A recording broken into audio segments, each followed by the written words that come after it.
Hello, my crafty friend, and thank you so much for tuning in to today's journal flip through video.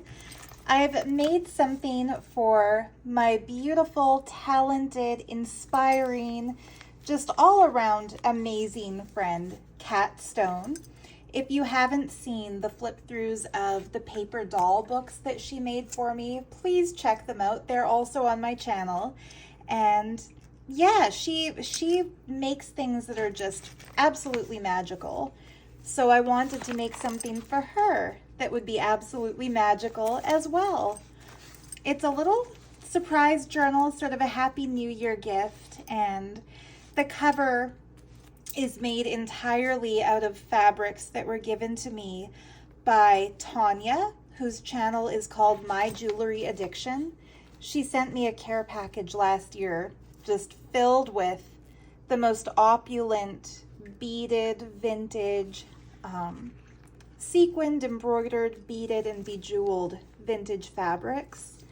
And immediately I decided I had to use some of it for Kat, some of it for May, and some of it for myself. So I'm also using this in my personal journal that I'm working on.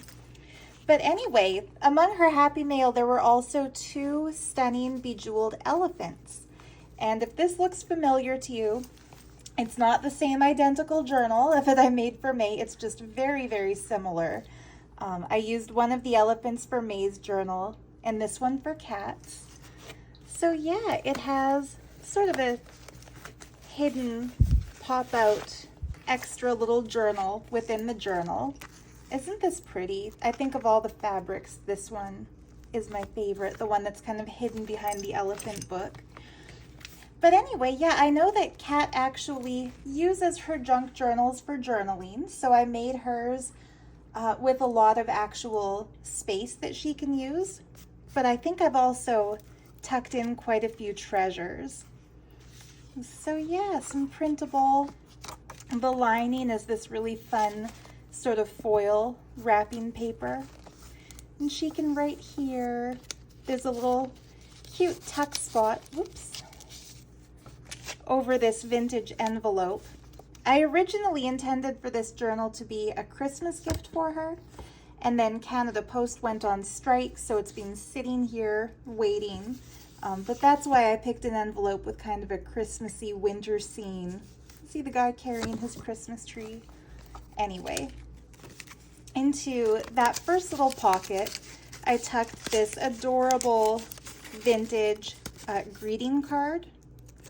And it's actually an anniversary card, but I think it's pretty any time of year.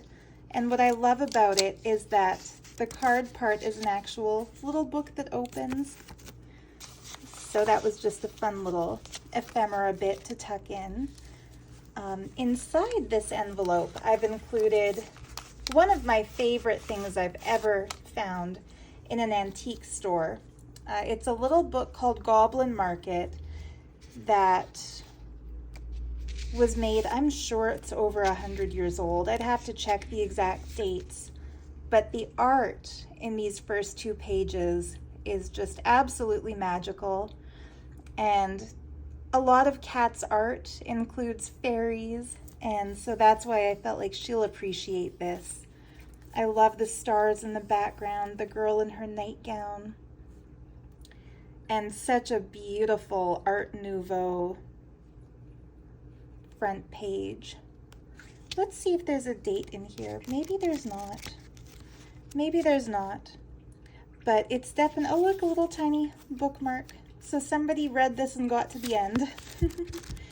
But yeah, it's just filled with fairy-inspired poetry, and I just know, knowing Kat, she's going to really love that little book. So that's the first little hidden treasure. And the pages are from a book. This is from a book from 1912, a French architect manual. This is from a vintage book. She can use these either as a pocket, or she can kind of rip that open and use these as backgrounds for collage. And then in the back pocket here, I just folded up an antique music page. from, I think, 1935, so not quite antique, vintage, almost antique. But that can be used in collage art, junk journal making. So yeah, that's I had to include a little bit of this velvet that was on May's version of the same book. But yeah, that is the little cover booklet. It's basically just a fancy way of holding the Goblin Market book of poetry that I know Cat will adore. The dangles hanging from here, we have a little thread tassel, a Hindu style elephant. A lot of people think these are Ganesha, but it can't be Ganesha because Ganesha only has one tusk. So it's mainly just kind of a temple elephant. And then some beautiful vintage beads that I felt really echo the colors of this fabric here. Interestingly, this red fabric that covers the mini book was in a happy mail that Cat sent me. It was a very beautiful, ornate, sequined pillowcase cover that I've used in other journals, but I felt like that solid background was perfect for displaying this stunning little elephant. So inside, there's a pocket. The first thing she gets is a piece of paper made out of elephant poop, and it's a really neat company from Sri Lanka that sells products made from obviously cleaned, sterilized elephant droppings, but they use that to support their elephant sanctuary. And I stuck a little cute pin of what looks like a ballet slipper to this pocket. She can take that off and wear it if she wants to, or use it in a paper doll project if she wants to, but I just thought that was cute. A little journal card of a fairy talking to a frog. She can write on the back. This is from my Arabian Nights Magic Carpet printable kit. I know Cat loves those beautiful fancy carpets.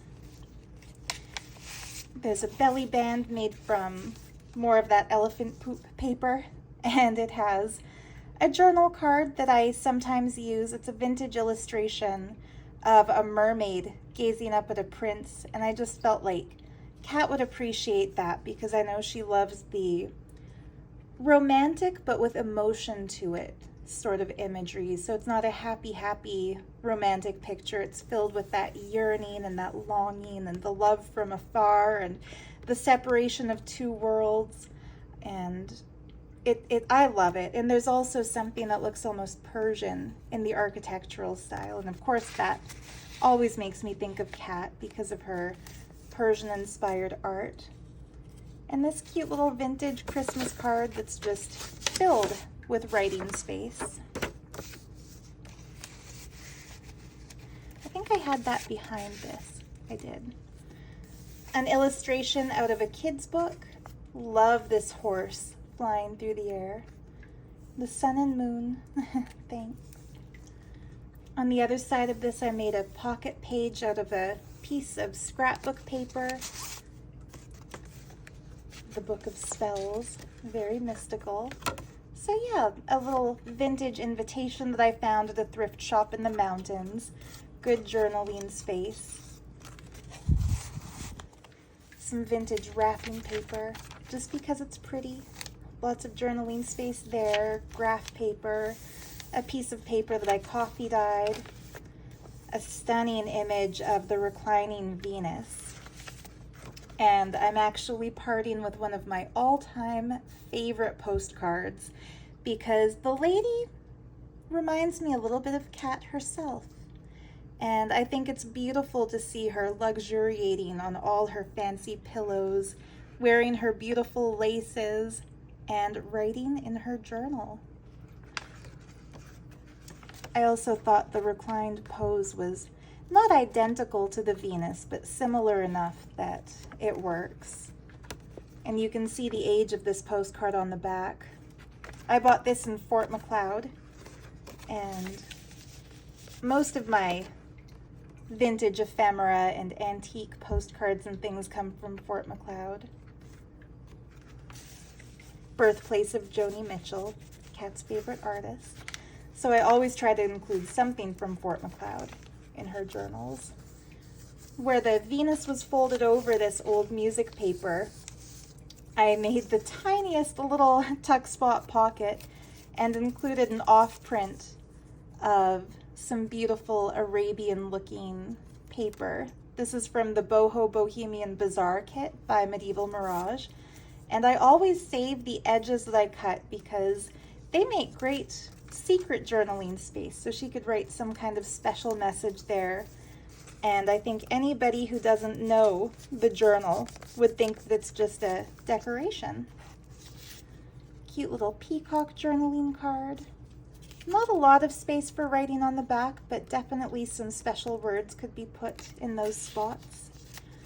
This is actually a print of one of my abstract black and white drawings, kind of blown up and printed on a green background.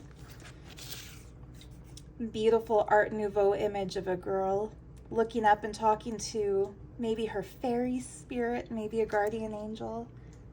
Again, space for writing on the back. Another page that I coffee dyed.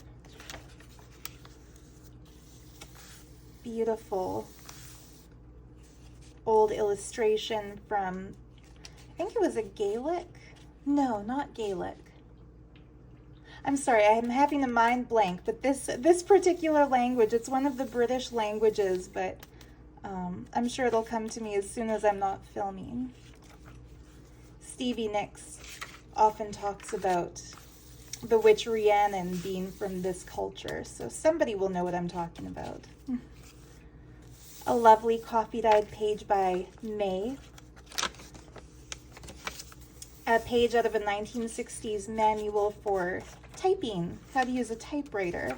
And of course, this is just a good backdrop for collage art, for things to be stuck down, as is this old ledger paper.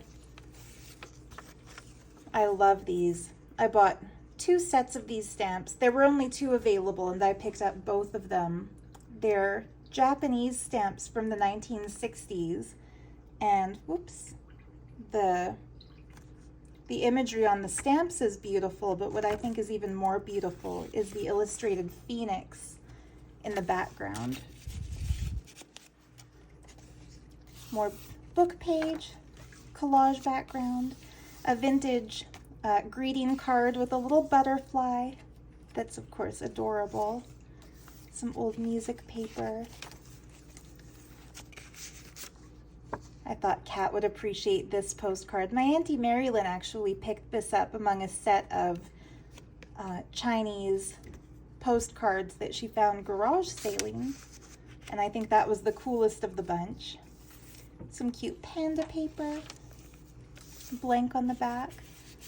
I coffee dyed this handmade paper, and then I took some silver ink and just did some splotches to give it some shine. And the center of the journal, I think Kat is going to absolutely love, because she wrote a children's story that I'm going to have to make some special videos, maybe do a playlist one day. Let me know in a comment if you'd be interested. I'm still trying to figure out how to do them. But she's written quite a few children's stories that have magical, mystical undertones. And one of them is about a little girl who sees fairies, and that, yeah, most people will only see butterflies. And this is a vintage card that I found thrifting. Actually not thrifting, this was at an antique shop among their card section. But it's a little girl and her conversation with caterpillars who turn into fairies. And you can see the little fairy right there. And the little lithoed in Canada stamp is pretty cute, because that means this is not just made by a printing machine, it's a lithography pull. So somebody inked the plates and then pulled the images. And it's always special, these vintage things that have a touch of an artist's hand or a crafter's hand involved in the making. And that's why I included this orange paper here. It's not typically a color I use, but I felt like because that's the color in this little booklet. It would be nice. Anyway, I'm not going to stop to read this, but you can obviously pause the video and read the little story if you want to.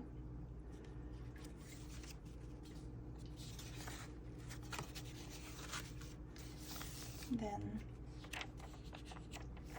more paper. Welsh. The language I was trying to pull from my memory archives is the word Welsh. Rhiannon was the song Stevie Nicks wrote about a Welsh witch, and those pages are Welsh. And those pages were also bought in Fort Macleod. Anyhow, an image of the goddess Saraswati with her beautiful swan. She's the goddess of art, wisdom, music, creativity, literature, and books.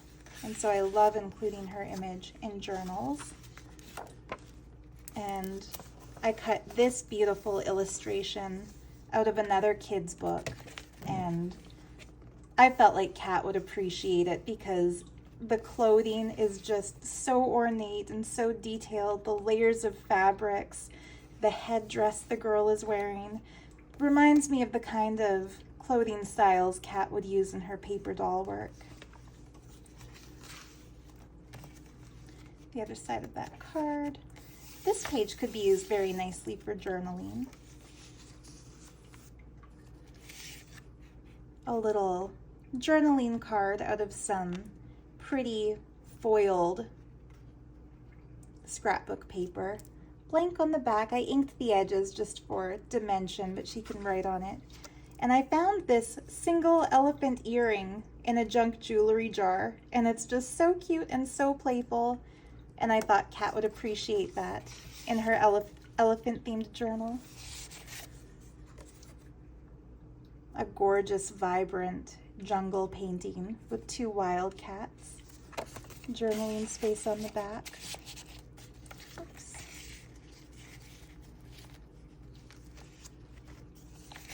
And of course the other sides of all those papers. Yeah, that's Welsh. I'm glad it came to me while I'm still filming and not later. Anyway, here's my other side of that coffee-dyed paper. You can kind of see the stencil that I used on it. Very faint. Oops. The other side of my illustration print. Oh, I didn't realize there was a dab of glue there. That's too bad. Sorry, Kat. I'll find something to cover that up with before I mail this.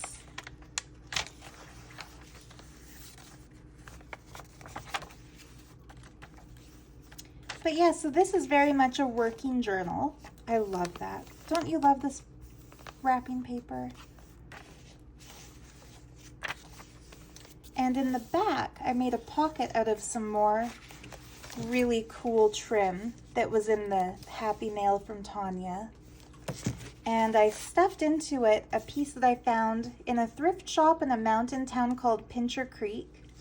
And what's interesting is it's an image of a lady wandering in the desert, the Sahara. And really interestingly, I think this might be a valuable little piece because it's signed by the artist. And I think that's just pretty cool. So yeah, there is Kat's very belated Christmas journal. It's now become a New Year's journal. And since you know I love to give out a ring with every journal, Kat collects snake jewelry, so she is getting, if I can get it off my thumb, yay, I can. She's getting this cool snake ring, and I'm also including for her this pair of bracelets. I was going to keep this really cool vintage one for myself because I think it's just super, super cool.